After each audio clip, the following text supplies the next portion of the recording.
இது தைராய்டு மற்றும் தொண்டை சக்கரத்தின் ரகசியங்கள் பற்றிய ஒரு விரைவான சுருக்கம்.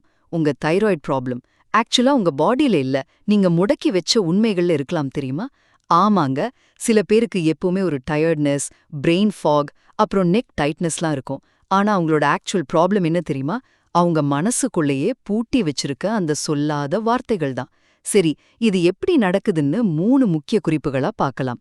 முதலாவதாக, ஸ்பிரிச்சுவல் சயின்ஸ்ல த்ரோட் சக்ரா, அதாவது விஷுத்தி, உங்க எக்ஸ்பிரஷனை கண்ட்ரோல் பண்ணும்.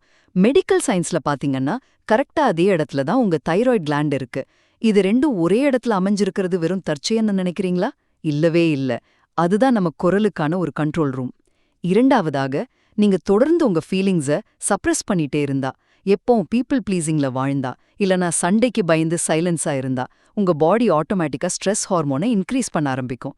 பிரச்சனை வேணாம்னு நாம நினைக்கிற இந்த அமைதி நமக்குள்ளேயே ஒரு ஹார்மோன் எரிமலைய உருவாக்குதுன்னு கவனிச்சிங்களா?